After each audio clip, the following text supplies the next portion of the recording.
നമസ്കാരം. വേദാസിൻ്റെ മറ്റൊരു ഓൺലൈൻ ക്ലാസ്സിലേക്ക് സ്വാഗതം. ഇന്ന് നമ്മൾ പരിചയപ്പെടാൻ പോകുന്ന വിഷയം IT ആണ്, ഇൻഫർമേഷൻ ടെക്നോളജി അല്ലെങ്കിൽ വിവര സാങ്കേതികവിദ്യ. അപ്പോൾ ഈ ക്ലാസ് 10ാം ക്ലാസ്സുകാർക്ക് വേണ്ടിയിട്ടുള്ളതാണ്. കഴിഞ്ഞ ക്ലാസ്സിൽ നമ്മൾ ഇങ്ക്സ്കേപ്പ് സോഫ്റ്റ്വെയറിൻ്റെ ടൂളുകളെ കുറിച്ച് പഠിച്ചിട്ടുണ്ടായിരുന്നു. അപ്പോൾ ആ ടൂളുകളിലെ കുറച്ച് കാര്യം കൂടി നമുക്ക് പഠിക്കാനുണ്ട്, അതായത് സബ്ബായിട്ട് പഠിക്കാനുള്ളതാണ്. അപ്പോൾ അത് കൃത്യമായിട്ട് നമുക്ക് എന്ത് ചെയ്യാം, ഒന്ന് വിശകലനം ചെയ്യാം. ഓക്കെ, ചാപ്റ്ററിലേക്ക് വരാം. അപ്പോൾ ഇതായിരുന്നു നമ്മൾ കണ്ടത്, menu bar, tool control box, tool box. Okay, അപ്പോൾ ഈ ടൂൾ ബോക്സിൽ ഇവിടെ ഈ ഒരു ആരോയിൽ നമുക്ക് വേറെയും ഗ്രേഡിയൻറ്റ്, അങ്ങനെ എന്താണ് ഇറൈസർ, ഡ്രോപ്പർ, കണക്ടർ, മെഷ്, അങ്ങനെ കുറച്ച് ടൂളുകൾ നിങ്ങൾക്ക് കാണാൻ സാധിക്കും. അപ്പോൾ ഈ ടൂളുകൾ എന്തിനൊക്കെ ഉള്ളതാണെന്ന് നമ്മൾ ആദ്യം പഠിക്കാൻ പോകുന്നത്. ഇതിനെ പഠിച്ചാൽ മാത്രമേ അടുത്ത ഈ പറയുന്ന ഭാഗങ്ങളിലേക്ക് നമുക്ക് പോകാൻ സാധിക്കത്തുള്ളൂ. അത് കഴിഞ്ഞിട്ടാണ് 1.4 വരുന്നത്. അതൊരു സോസർ വരയ്ക്കുവാനുള്ളതാണ്. നമുക്കറിയാം, അപ്പോൾ കോഫി ഷോപ്പിൻ്റെ ബാനറിൽ ഉൾപ്പെടുത്താനുള്ള ലോഗോയാണ്. അപ്പോൾ സോസർ എന്ന് പറഞ്ഞാൽ നിങ്ങൾക്കറിയാം, ഇപ്പോൾ നമ്മൾ ചായ കുടിക്കുന്ന ഒരു പിടിയുള്ള കപ്പ് നമ്മൾ ഉപയോഗിക്കുന്നുണ്ടെങ്കിൽ അതിൻ്റെ അടിയിൽ വയ്ക്കുന്ന പ്ലേറ്റിന് അറിയപ്പെടുന്ന പേരാണ് സോസർ എന്ന് പറയുന്നത്. അപ്പോൾ ആ സോസർ വരയ്ക്കുവാനുള്ള കാര്യങ്ങളും അതുപോലെ തന്നെ അതിൻ്റെ നിഴലും വെളിച്ചവും എല്ലാം വിദഗ്ധമായി സമന്വയിപ്പിച്ചാണ് ദ്വിമാന രൂപത്തിലുള്ള, ദ്വിമാനം എന്ന് പറഞ്ഞാൽ എന്താ, 2D ഡയമെൻഷൻ എന്ന് പറഞ്ഞാൽ എന്താണ്, 2 ദിശകളെ മാത്രമായിട്ടുള്ള ഒബ്ജക്റ്റുകളാണ് ഇത് 2 ഡയമെൻഷൻ എന്ന് പറയുന്നത്. 3D എന്ന് പറഞ്ഞാൽ 3 ഡയമെൻഷൻ. ഓക്കെ, അപ്പോൾ അതിന് ത്രിമാന എന്താണ്, ദൃശ്യഭംഗി, അതായത് 3D ആയിട്ടുള്ള ചിത്രങ്ങളായിട്ട് നമുക്ക് കാണാൻ വേണ്ടിയിട്ട് നമുക്ക് എന്ത് ചെയ്യാൻ പറ്റുന്നുണ്ട്, ഈ ഇങ്ക്സ്കേപ്പിൽ ഇതിനകത്ത് കുറച്ച് കാര്യങ്ങൾ ചെയ്യാൻ സാധിക്കുന്നുണ്ടെന്ന് പറയുന്നുണ്ട്. ഓക്കെ, അപ്പോൾ ഇത് കൃത്യമായിട്ട് എന്ത് ചെയ്യുക, നമുക്കൊന്ന് പഠിക്കാം. അപ്പോൾ അതിന് മുന്നേ നമുക്ക് ആ ടൂളുകളൊന്ന് കൃത്യമായിട്ട് നോക്കാം. നമ്മൾ ആദ്യം എന്ത് ചെയ്യുക, application, graphics, Inkscape software. Okay, Inkscape സോഫ്റ്റ്വെയറിൻ്റെ ഈ ഒരു ഭാഗമാണ് നമ്മൾ ആദ്യം പഠിച്ചിരുന്നത്, ടൂൾ ബോക്സസ്. ടൂൾ ബോക്സിനെ കൺട്രോൾ ചെയ്യാനുള്ള ഏരിയ ആണ് ഈ പറയുന്നത്. ഇത് മെനു ബാറിൻ്റെ ഓപ്ഷൻസ് ആണ്. ബാക്കി ഇതും ടൂൾ കൺട്രോൾ ബോക്സിൻ്റെ ഏരിയ തന്നെയാണ്. ഇത്രയും ഭാഗം നമുക്ക് എന്താണ്, മെനു ബാറിൻ്റെ ആണ്. ഓക്കെ, അപ്പോൾ ഇനി ഇവിടെ ഈ ആരോയിൽ ക്ലിക്ക് ചെയ്യുമ്പോൾ അഡീഷണൽ ആയിട്ടുള്ള കുറച്ച് കാര്യങ്ങൾ കൂടി നമുക്ക് പഠിക്കാനുണ്ട്. അപ്പോൾ ഗ്രേഡിയൻറ്റിനെ കുറിച്ചാണ് നമ്മൾ പഠിക്കാൻ പോകുന്നത്. 2 തരത്തിലുള്ള ഗ്രേഡിയൻറ്റുകളെ കുറിച്ചാണ് ഇവിടെ പഠിക്കുന്നത്. അപ്പോൾ ഈ ഗ്രേഡിയൻറ്റ് പഠിക്കുന്നതിന് മുന്നേ നമ്മൾ 9ാം ക്ലാസ്സിൽ പഠിച്ച ഒരു കാര്യത്തെ കൂടി നമ്മൾ ഒന്ന് ഓർമ്മിക്കുകയാണ്. അപ്പോൾ അതിന് വേണ്ടിയിട്ട് ഞാൻ എന്ത് ചെയ്യുന്നു, ആപ്ലിക്കേഷൻ, ഗ്രാഫിക്സ്, ഗിം. ഓക്കെ, ഗിം സോഫ്റ്റ്വെയറിൽ നമ്മൾ ഈ ഗ്രേഡിയൻറ്റുകളെ കുറിച്ച് പഠിച്ചിട്ടുണ്ട്. അപ്പോൾ അതിനെക്കുറിച്ചൊന്ന് ഓർമ്മിച്ചിട്ട് നമുക്ക് എന്ത് ചെയ്യാം, ഇങ്ക്സ്കേപ്പിലേക്ക് തിരിച്ചു വരാം. ഓക്കെ, ഇപ്പോൾ ഇങ്ക്സ്കേപ്പ് സോഫ്റ്റ്വെയർ അല്ലെങ്കിൽ എന്താണ് നമ്മൾ ചെയ്യുന്ന ഈ ഗ്രേഡിയൻറ്റ് എങ്ങനെ ഇതിനകത്ത് ചെയ്യുന്നു എന്നുള്ളതാണ് നോക്കാൻ പോകുന്നത്. അപ്പം നമ്മൾ ആദ്യമായിട്ടൊരു ഫയൽ ക്രിയേറ്റ് ചെയ്യുകയാണ്. ഫയൽ ന്യൂ ചെയ്യുക, അതിൻ്റെ അകത്ത് A4. നമ്മൾ പോസ്റ്റർ നിർമ്മാണം പഠിച്ചപ്പോൾ അതിൻ്റെ അകത്ത് A4 ആണ് സെലക്ട് ചെയ്തത്. ഓക്കെ കൊടുക്കുക. അപ്പോൾ ഇവിടെ നമുക്ക് എന്ത് ചെയ്യാൻ പറ്റും, ഒരു A4 ഷീറ്റിൻ്റെ വലിപ്പത്തിലുള്ള ക്യാൻവാസ് ക്രിയേറ്റ് ചെയ്തിട്ടുണ്ട്. ഇപ്പം നമുക്കിവിടെ ഒരു കളർ മിക്സ് ചെയ്ത് കൊണ്ടുവരാൻ വേണ്ടിയിട്ടുള്ള ഒരു ടൂൾ നമ്മൾ പഠിച്ചിട്ടുണ്ട്, ബ്ലെൻഡ് ടൂൾ. അപ്പോൾ കളറ് നമ്മൾ എടുക്കണമെങ്കിൽ ഫോർഗ്രൗണ്ട്, ബാക്ക്ഗ്രൗണ്ട് കളറുകളെ സെലക്ട് ചെയ്യണം ആദ്യം. അപ്പോൾ ഞാൻ ആദ്യം ഇതിന് വേണ്ടിയിട്ട് ഫോർഗ്രൗണ്ട് എന്ത് ചെയ്യുന്നു, സെലക്ട് ചെയ്യുന്നു, ചുവപ്പ് കൊടുത്തു. ബാക്ക്ഗ്രൗണ്ട് സെലക്ട് ചെയ്യുന്നത് ഞാൻ ഇവിടെ നിന്നൊരു കളർ സെലക്ട് ചെയ്തു. ഓക്കെ, അപ്പോൾ 2 കളറുകളെ നമ്മൾ ലഭിക്കാൻ വെച്ചിട്ടുണ്ട്. ഓക്കെ, അപ്പോൾ അതിവിടെ സെലക്ട് ചെയ്ത് മാത്രം ഇരുന്നാൽ പോരാ, അതിനെ നമുക്ക് ഈ പ്രതലത്തിലേക്ക് കൊണ്ടുവരണം. അപ്പോൾ അതിനു വേണ്ടി ഉപയോഗിക്കുന്നതാണ് എന്തെന്ന് പറയുന്നത്, ബ്ലെൻഡ് ടൂൾ. ഓക്കെ, ഇപ്പോൾ നോക്കാം, അതിൻ്റെ അകത്ത് പറയുന്നുണ്ട്, fill selected area with a colour gradient. അപ്പോൾ എന്താണ്, 2 കളറുകളെ മിക്സ് ചെയ്ത് നമുക്ക് അതിനകത്ത് കൊണ്ടുവരാൻ സാധിക്കുന്ന ഒരു ടൂളാണ് ഇതിൻ്റെ അകത്ത് പറഞ്ഞിരിക്കുന്ന ബ്ലെൻഡ്. ഓക്കെ, ഇപ്പോൾ നോക്കാം, സെലക്ട് ചെയ്യുന്നു, ഞാനിവിടെ കൊണ്ടുവന്ന് ഒരു ഡ്രാഗ് ചെയ്യുന്നു. ഓക്കെ, അപ്പോൾ ഇവിടെ എന്ത് ചെയ്തു, 2 കളറുകളും മിക്സായി വന്നു. അപ്പോൾ ഈ ഒരു സംവിധാനം തന്നെയാണ് നമ്മൾ എവിടെയും പഠിക്കാൻ പോകുന്നത്, ഇങ്ക്സ്കേപ്പിലും പഠിക്കാൻ പോകുന്നത്. ഓക്കെ, ഇപ്പോൾ നോക്കാം, ഞാൻ ഇതിനെ സേവ് ചെയ്യുന്നില്ല. ഓക്കെ, നമുക്ക് നോക്കാം. അപ്പോൾ ഇതിന് വേണ്ടിയിട്ട് ഞാനൊരു ഒബ്ജക്റ്റ് ക്രിയേറ്റ് ചെയ്യാം. ഓക്കെ, ഏതെങ്കിലും ഒരു ഒബ്ജക്റ്റ് ക്രിയേറ്റ് ചെയ്താൽ മാത്രമേ നമുക്ക് പറയുന്ന ഗ്രേഡിയൻറ്റ് കൊണ്ടുവന്ന് അപ്ലൈ ചെയ്യാൻ പറ്റത്തുള്ളൂ. അപ്പോൾ നമ്മൾ എന്ത് ചെയ്യുന്നു, ക്രിയേറ്റ് റെക്റ്റാങ്കിൾ ടൂള് യൂസ് ചെയ്യുന്നു. ഞാൻ സെലക്ട് ചെയ്യുന്നു. ഓക്കെ, അപ്പോൾ ഞാൻ തൽക്കാലം ഇവിടെ ഒരു എന്താണ് ഡാർക്ക് ഷേപ്പിലുള്ളൊരു കളർ കൊടുക്കാം. ഓക്കെ, ഞാനത് സെലക്ട് ചെയ്തു. ഓക്കെ, സെലക്ട് ചെയ്തു. ഇനി അപ്പോൾ ഇത് ഓൾറെഡി സെലക്റ്റഡ് ടൂളിൽ വന്നിട്ടുണ്ട്, അല്ലെങ്കിൽ ട്രാൻസ്ഫോം ടൂൾ വന്നിട്ടുണ്ട്. ഞാൻ ഇവിടെ നിന്നാണ് ഗ്രേഡിയൻറ്റ് സെലക്ട് ചെയ്യാൻ പോകുന്നത്. സെലക്ട് ചെയ്യുന്നു, ഗ്രേഡിയൻറ്റ് സെലക്ട് ചെയ്യുന്നു. കണ്ടല്ലോ, അപ്പോൾ ഗ്രേഡിയൻറ്റ് മാത്രമല്ല, eraser, paint bucket, gradient, mesh, dropper, connector. Okay, ഈ ഗ്രേഡിയൻറ്റ് മാത്രം നിങ്ങൾക്ക് ആവശ്യമുള്ളൂ. വലിയ എന്താണ് ലോഗോ ഡിസൈനിങ് ഒക്കെ വരുന്ന സമയത്താണ് ഈ പറയുന്ന താഴോട്ടുള്ള ഓപ്ഷൻസ് വേണ്ടത്. ഓക്കെ, അപ്പോൾ നമുക്ക് നോക്കാം. ഗ്രേഡിയൻറ്റ് സെലക്ട് ചെയ്യുന്നു. ഗ്രേഡിയൻറ്റ് സെലക്ട് ചെയ്യുമ്പോൾ ഇവിടെ നിങ്ങൾക്ക് എന്താണ് ടൂൾ കൺട്രോൾ ബോക്സിൻ്റെ എന്താണ് ഭാഗത്ത് ഒരു ന്യൂ എന്ന് പറഞ്ഞ് 2 ബോക്സ് നിങ്ങൾക്ക് കാണാൻ സാധിക്കുന്നു. ഓക്കെ, അപ്പോൾ അതിനകത്ത് ആദ്യം കൊടുത്തിരിക്കുന്നതിന് എന്താണ് പേരെന്ന് നോക്കാം. Create linear gradient. അപ്പോൾ എന്താണ്, തുടർച്ചയായിട്ടുള്ള ചില കളറുകൾ നമുക്ക് അപ്ലൈ ചെയ്യാൻ വേണ്ടിയിട്ടാണ് ലീനിയർ ആയിട്ട് ഉപയോഗിക്കുന്നത്. ഓക്കെ, ഇനി നോക്കാം അടുത്ത റേഡിയൽ എന്താണെന്നുള്ളത്. ഓക്കെ, റേഡിയൽ ഗ്രേഡിയൻറ്റ് കൃത്യമായിട്ട് വായിച്ചു നോക്കി അറിഞ്ഞിരിക്കുക. Create radial ellipse or circle. Okay, circle gradient ആണ്, അതായത് സർക്കിൾ പോലുള്ള ഫോം ചെയ്യുന്നതിന് വേണ്ടിയിട്ടാണ് എന്ത് ഉപയോഗിക്കുന്നത്, ഈ പറയുന്ന ഗ്രേഡിയൻറ്റ് ഉപയോഗിക്കുന്നത്. അപ്പം നമുക്ക് ആദ്യം ഈ പറയുന്ന ലീനിയർ ഗ്രേഡിയൻറ്റ് നോക്കാം. ഒന്നുകൂടി ശ്രദ്ധിക്കുക, നമുക്ക് ഇവിടെ നിന്ന് മാത്രമല്ല ഗ്രേഡിയൻറ്റ് ലഭിക്കുന്നത്, നമുക്ക് ഒബ്ജക്റ്റ് മെനുവിൽ നിന്നും ലഭിക്കാറുണ്ട്. ഓക്കെ, ഒബ്ജക്റ്റ് മെനുവിൽ നിന്നും ഫിൽ ആൻഡ് സ്ട്രോക്കിൽ നിന്നും ലഭിക്കാറുണ്ട്. ഓക്കെ, അപ്പം നമുക്കൊന്ന് നോക്കാം.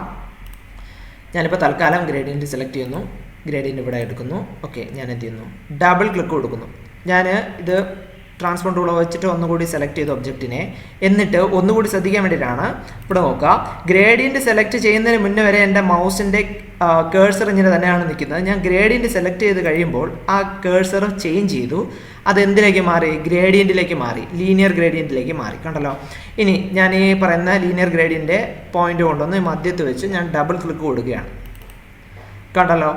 അപ്പം ഞാനിവിടെ സെലക്ട് ചെയ്തിരിക്കുന്ന ഒരു കളർ എന്ന് പറഞ്ഞാൽ ഒരു ഡാർക്ക് കളറും ഒരു വൈറ്റുമാണ്. ഓക്കെ, അപ്പം ഞാൻ അതിന് സെലക്ട് ചെയ്ത് ചേഞ്ച് ചെയ്യുന്നു. ഞാൻ സെലക്ട് ചെയ്തപ്പോഴത്തേക്കും എന്ത് ചെയ്തു, അത് നീല കളറായി. ഇവിടെ സെലക്ട് ചെയ്യുമ്പോഴും അത് നീല കളറായി. കണ്ടല്ലോ, ഓരോ ഓപ്ഷൻസ് എനേബിൾ ചെയ്ത് വരുന്നതാണ്. ഇവിടെ ലോക്ക് ചെയ്യുന്നതാണ്, ഒരു കളറിനെ ലോക്ക് ചെയ്യാൻ വേണ്ടിയിട്ടുള്ള ഓപ്ഷനാണ് ഈ കാണുന്നത്. ഓക്കെ, ഞാനിവിടെ ചുവപ്പ് കൊടുക്കുന്നു. ഇതിവിടുന്ന് എന്ത് ചെയ്യുന്നു, ഞാൻ ഇങ്ങോട്ട് സെലക്ട് ചെയ്ത് ഞാൻ ഇതിനെ എന്ത് ചെയ്യുന്നു, ഈ കളർ അപ്ലൈ ചെയ്യുന്നു. അപ്പം നമ്മൾ നേരത്തെ ഗിം സോഫ്റ്റ്വെയറിൽ വരച്ച അതേ കാര്യം തന്നെയാണ് ഇവിടെയും അതേപോലെ ചെയ്തിരിക്കുന്നത്, നിങ്ങൾക്ക് കാണാൻ സാധിക്കും. ഓക്കെ, ഞാനിനി ട്രാൻസ്ഫോം ടൂൾ സെലക്ട് ചെയ്യുമ്പോഴത്തേക്ക് ആ ഗ്രേഡിയൻ്റ് ലെവൽ മാറി, ആ ഒബ്ജക്റ്റിനെ അത് കൃത്യമായിട്ട് രേഖപ്പെടുത്തുന്നുണ്ട്. ഓക്കെ, അപ്പോൾ ഇതിവിടെ നമുക്ക് മാറ്റി വയ്ക്കാം. ഓക്കെ, ഇപ്പോൾ നിങ്ങൾക്ക് ഈ ഒരു ബോർഡർ ഒരു അരോചകമായിട്ട് തോന്നിയിട്ടുണ്ടാവും. അപ്പോൾ നമുക്ക് ഈ ബോർഡറിനെ ഒഴിവാക്കാനുള്ള ഒരു ഓപ്ഷൻ ഉണ്ട്, അത് ഞാൻ പറഞ്ഞുതരാം. ഫയൽ മെനുവിൽ പോവുക, ഡോക്യുമെൻറ്റ് പ്രോപ്പർട്ടീസ് സെലക്ട് ചെയ്യുക. ഇങ്ങനെ എടുക്കാൻ എന്തെങ്കിലും ബുദ്ധിമുട്ടുണ്ടെങ്കിൽ ഇവിടെ ഒരു സെറ്റിങ്സിൻ്റെ ബട്ടൺ നിങ്ങൾക്ക് കാണാൻ പറ്റും. ഓക്കെ, അപ്പോൾ ഈ സെറ്റിങ്സിൻ്റെ ബട്ടണിൽ ക്ലിക്ക് ചെയ്താലും മതി. ഈ സെറ്റിങ്സിൻ്റെ ബട്ടണിൽ ക്ലിക്ക് ചെയ്യുമ്പോൾ നമുക്ക് ഓപ്ഷൻസ് എനേബിൾ ചെയ്ത് തരും. ഇവിടെ നിങ്ങൾക്ക് ചെയ്യാൻ ബുദ്ധിമുട്ടുണ്ടെങ്കിൽ അതിൻ്റെ തൊട്ടിപ്പുറത്ത് തന്നെ മറ്റൊരു ബോക്സ് എനേബിൾ ചെയ്ത് വന്നിട്ടുണ്ട്. ആ ബോക്സിൽ ക്ലിക്ക് ചെയ്യുക. എന്നിട്ട് എന്ത് ചെയ്യുക, ഈ ഷോ പേജ് ബോർഡർ എന്ന് പറയുന്ന ഓപ്ഷൻ ഡിസേബിൾ ചെയ്യുക. ഓക്കെ, അപ്പോൾ അത് പോയെന്ന് നിങ്ങൾക്ക് കാണാൻ സാധിക്കും. ഓക്കെ, ഇങ്ങനെ എടുക്കാൻ ബുദ്ധിമുട്ടുണ്ടെങ്കിൽ കമ്പ്യൂട്ടറിലെ Ctrl+Shift+D പ്രസ് ചെയ്യുക. ഓക്കെ, ഇവിടെ നിങ്ങൾക്ക് കാണാൻ പറ്റും Ctrl+Shift+D. ഓക്കെ, അപ്പോൾ ഈ ഓപ്ഷൻ വരും. ഞാൻ ഒന്നുകൂടി എനേബിൾ ചെയ്ത് കഴിഞ്ഞാൽ ആ ബോർഡർ വരും. ആ ബോർഡറിനെ ഡിസേബിൾ ചെയ്യാൻ വേണ്ടിയിട്ടുള്ളതാണ് ഈ ഒരു ഓപ്ഷൻ. ഓക്കെ, അപ്പോൾ ഇതാണ് ലീനിയർ ഗ്രേഡിയൻറ്റ്. ഓക്കെ, ഞാൻ ഇനി ഒരു ഒബ്ജക്റ്റ് കൂടി വരയ്ക്കുകയാണ്. ഓക്കെ, ഞാനിവിടെ ഒരു ഒബ്ജക്റ്റ് കൂടി വരയ്ക്കുന്നു. ഓക്കെ, ഇനി അടുത്ത റേഡിയൽ ഗ്രേഡിയൻറ്റ് കാണിക്കാൻ വേണ്ടിയിട്ടാണ്. ഓക്കെ, ഞാൻ എന്ത് ചെയ്യുന്നു, ഗ്രേഡിയൻറ്റ് സെലക്ട് ചെയ്തു. ഇനി റേഡിയൽ സെലക്ട് ചെയ്യാം. ഓക്കെ, സെലക്ട് ചെയ്തു. ഞാൻ അതിന് മുന്നേ നമ്മുടെ ഒബ്ജക്റ്റിന് കറുത്ത കളർ കൊടുത്തു. ഒബ്ജക്റ്റ് സെലക്ട് ചെയ്ത് റേഡിയൽ ഗ്രേഡിയൻറ്റ് സെലക്ട് ചെയ്തപ്പോഴത്തേക്കും മൗസിൻ്റെ കഴ്സർ മാറി. ഞാൻ ജസ്റ്റ് സെലക്ട് ചെയ്യുന്നു. ഞാൻ എന്ത് ചെയ്യുന്നു, ഇതിനെ കൊണ്ടുവന്ന് ഡബിൾ ക്ലിക്ക് കൊടുക്കുന്നു. കണ്ടല്ലോ. അപ്പോൾ നമ്മൾ ഈ പറയുന്ന റേഡിയൽ ഗ്രേഡിയൻറ്റ് സെലക്ട് ചെയ്യുമ്പോഴേ അവിടെ പറയുന്നുണ്ട് എലിപ്സ് എന്താണ് ഓർ സർക്കിൾ ഗ്രേഡിയൻറ്റ്. ഓക്കെ, അപ്പോൾ സർക്കിൾ പോലുള്ള ഒരു ഫോം ചെയ്യുന്നതാണ്. കണ്ടല്ലോ. അപ്പോൾ ഇവിടെ നമ്മൾ നേരത്തെ ലീനിയറിൽ കണ്ടത് 2 ഒബ്ജക്റ്റ് അല്ലെങ്കിൽ 2 പോയിന്റ് ആണെങ്കിൽ ഇവിടെ ഇതെന്തുണ്ട് 3 പോയിന്റ് ആയിട്ട് നോക്കുന്നുണ്ട്. ഓക്കെ, അപ്പോൾ നമുക്ക് നോക്കാം എന്താണെന്നുള്ളത്. ഈ പോയിന്റിൽ ക്ലിക്ക് ചെയ്ത് നമ്മളൊരു കളർ അപ്ലൈ ചെയ്യണം. ഓക്കെ, ഞാനിപ്പോൾ ഒരു കറുത്ത കളർ കൊടുക്കുന്നു. ഇവിടെ ക്ലിക്ക് ചെയ്ത് ഞാനൊരു ചുവപ്പ് കളർ കൊടുക്കുന്നു. ഓക്കെ, അപ്പോൾ നോക്കണം, നമ്മളിവിടെ സെലക്ട് ചെയ്ത കറുപ്പ് ഇവിടെ ഓൾറെഡി നിപ്പുണ്ട്. ഓക്കെ, അതിൻ്റെ പുറമേ ഉള്ള വശങ്ങളിലേക്ക് വേണ്ടിയിട്ട് അല്ലെങ്കിൽ 4 കോർണറിലേക്ക് വേണ്ടിയിട്ടുള്ളതാണ് ഈ ഒരു കളർ കൊടുക്കുന്നത്. ഇനി സെൻറ്ററിൽ നമുക്ക് എന്ത് ചെയ്യാം, ഒരു മഞ്ഞ കൊടുക്കാം. ഓക്കെ, അപ്പോൾ ഇതേപോലെ നമുക്ക് സെലക്ട് ചെയ്തെടുക്കാൻ സാധിക്കും. കണ്ടല്ലോ. അപ്പോൾ റേഡിയൽ എന്ന് പറയുമ്പോൾ എന്താണ്, മധ്യഭാഗത്ത് ഒരു കളറിനെ കേന്ദ്രമാക്കി അതിനുശേഷം എന്ത് ചെയ്യാം, നമുക്ക് ഈ കളറുകൾ അപ്ലൈ ചെയ്ത് കൊടുക്കാൻ സാധിക്കും. അപ്പോൾ നമ്മൾ ഈ കണ്ടത് ഒന്ന് നോട്ട് ചെയ്ത് വയ്ക്കുക, റേഡിയലും ലീനിയറും. ഓക്കെ, അപ്പോൾ അത് കൃത്യമായിട്ട് അറിഞ്ഞിരിക്കുക. ഞാൻ ട്രാൻസ്ഫോം ടൂൾ വെച്ചിട്ട് സെലക്ട് ചെയ്യുന്നു, പിന്നെ ചേഞ്ച് ചെയ്യുന്നു. ആ ഒബ്ജക്റ്റിന് ചേഞ്ച് വരുന്നില്ല. കണ്ടല്ലോ. ഓക്കെ, അപ്പോൾ ഞാനിവിടെ ഇതിനെ അതിൻ്റെ വലിപ്പത്തിലേക്ക് മാറ്റുന്നു. അപ്പോൾ ഞാൻ പറഞ്ഞു ഈ ടൂൾ ബോക്സിൽ നിന്ന് മാത്രമല്ല ഗ്രേഡിയൻറ്റ് ലഭിക്കുന്നതെന്ന് പറഞ്ഞു, മെനു ബാറിൽ നിന്നും നമുക്കത് ലഭിക്കും. അതിന് വേണ്ടിയിട്ട് നിങ്ങൾ ചെയ്യേണ്ടത് ഒബ്ജക്റ്റ് മെനുവിൽ പ്രസ് ചെയ്യുക. ഒബ്ജക്റ്റ് മെനുവിൽ നിന്നും ഫിൽ ആൻഡ് സ്ട്രോക്ക് തിരഞ്ഞെടുക്കുക. എന്താണ് ഫിൽ ആൻഡ് സ്ട്രോക്ക്? ഓക്കെ, സെലക്ട് ചെയ്യുക. നമുക്ക് ഈ ഒരു ഭാഗത്തായിട്ട് വലതു ഭാഗത്തായിട്ട് നമുക്ക് ഗ്രേഡിയൻ്റ് ലെവലും അല്ലെങ്കിൽ അതിൻ്റെ കാര്യങ്ങളൊക്കെ കാണിക്കുന്നുണ്ട്. ഇതാ ഇവിടെ കണ്ടല്ലോ, നോ പെയിൻറ്റ്.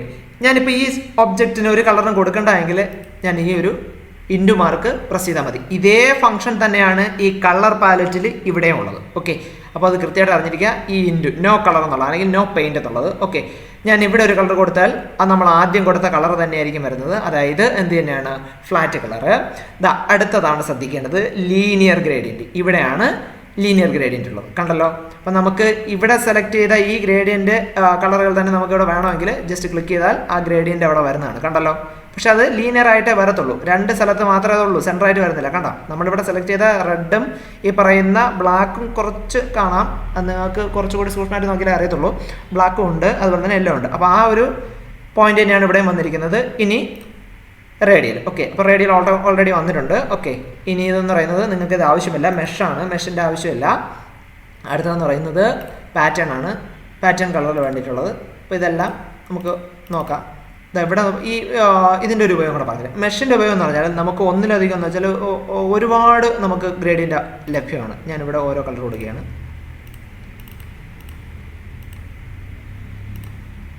ഓക്കെ, ഇതാ കണ്ടല്ലോ. അപ്പോൾ ഇത് കൊടുക്കുന്ന സമയത്ത് നമുക്ക് ഓരോന്നായിട്ട് ലഭിക്കും. കണ്ടല്ലോ, ഞാനിവിടെ സെലക്ട് ചെയ്തു. ഓക്കെ, അപ്പോൾ നിങ്ങൾക്കത് കാണാൻ സാധിക്കും. ഓരോ കോർണറിലും നമ്മൾ ഓരോ കളർ കൊടുക്കുകയാണ്. ഓക്കെ, ഇതേപോലെ നിങ്ങൾക്കത് ചെയ്തെടുക്കാൻ സാധിക്കും. ഓക്കെ, അപ്പോൾ ഇതാണ് ഈ പറയുന്ന ഗ്രേഡിയൻ്റെ ഉപയോഗം, മെഷ്. അപ്പോൾ നമുക്കിത് തൽക്കാലം ആവശ്യമില്ല, നമുക്ക് രണ്ട് ഗ്രേഡിയൻ്റ് ആവശ്യമുള്ളൂ, ഒന്ന് ലീനിയറും റേഡിയലും. അപ്പോൾ ഇന്ന് പഠിച്ച കാര്യങ്ങൾ ലീനിയർ ഗ്രേഡിയൻറ്റ്, റേഡിയൽ ഗ്രേഡിയൻറ്റ്. അപ്പോൾ എന്തൊക്കെയാണ് ഗ്രേഡിയൻ്റെ ഉപയോഗം എന്നുള്ളതാണ് നമ്മൾ പഠിച്ചത്. അപ്പോൾ ഗ്രേഡിയൻറ്റ് സെലക്ട് ചെയ്യുന്നത് എങ്ങനെയാണ്, ഒരു ഒബ്ജക്റ്റിന് രണ്ടിൽ കൂടുതലോ അല്ലെങ്കിൽ അതിൽ കൂടുതൽ നിറങ്ങൾ നമുക്ക് കൊടുക്കാൻ വേണ്ടി ഉപയോഗിക്കുന്ന ഗ്രേഡിയൻറ്റുകളെയാണ് ആശ്രയിക്കുന്നത്. അപ്പോൾ അതിന് നമ്മൾ ഏറ്റവും പ്രധാനമായിട്ട് ഉപയോഗിക്കുന്നത് ലീനിയർ ഗ്രേഡിയൻറ്റും റേഡിയൽ ഗ്രേഡിയൻറ്റുമാണ്. അപ്പോൾ ഗ്രേഡിയൻറ്റ് സെലക്ട് ചെയ്യാൻ നമുക്ക് രണ്ട് ഓപ്ഷൻസ് അവൈലബിൾ ആണ്. ഒന്ന് ടൂൾ ബോക്സിൽ നിന്ന് തന്നെ നമുക്ക് എന്ത് ചെയ്യാൻ പറ്റും, ഈ ആരോയിൽ ക്ലിക്ക് ചെയ്ത് ഗ്രേഡിയൻറ്റ് എടുക്കാൻ പറ്റും. അല്ല എങ്കിൽ ഒബ്ജക്റ്റ് മെനുവിൽ നിന്നും ഫിൽ ആൻഡ് സ്ട്രോക്ക് സെലക്ട് ചെയ്യുക. ഓക്കെ, അപ്പോൾ ഈ രണ്ട് മാർഗ്ഗങ്ങളാണ് നമ്മുടെ കയ്യിലുള്ളത്. അപ്പോൾ എന്താണ് ലീനിയർ എന്ന് പറഞ്ഞാൽ, ലീനിയർ ആകുമ്പോൾ നമുക്ക് രണ്ട് കളറുകളെ മിക്സ് ചെയ്ത് കൊടുക്കാൻ സാധിക്കത്തുള്ളൂ. എന്നാൽ റേഡിയൽ ആണെങ്കിൽ എന്താണ്, ഒരു സെൻറ്റർ ആയിട്ട് കൂടി ഒരു സർക്കിൾ ഫോം അല്ലെങ്കിൽ സർക്കിളായിട്ടുള്ളൊരു എന്താണ് നിറം കൂടി നമുക്ക് അപ്ലൈ ചെയ്യാൻ വേണ്ടിയിട്ടുള്ളതാണ് റേഡിയൽ ഗ്രേഡിയൻ്റ് എന്ന് പറയുന്നത്. ഓക്കെ, അപ്പോൾ ഇത് കൃത്യമായിട്ട് അറിഞ്ഞിരിക്കുക, ഇത് ഇമ്പോർട്ടൻ്റ് ആണ്, റേഡിയലും ലീനിയറും. ഓക്കെ, കൃത്യമായിട്ട് അറിഞ്ഞിരിക്കുക. കളർ പാലറ്റ് നമുക്ക് ആവശ്യമായിട്ടുള്ള കളറുകളെ മിക്സ് ചെയ്ത് കൊടുക്കാൻ പറ്റുന്ന രണ്ട് ടൂൾസാണ് ഗ്രേഡിയൻറ്റുകൾ. ആ ഗ്രേഡിയൻറ്റുകളാണ് ഏതൊക്കെ, ലീനിയറും റേഡിയലും.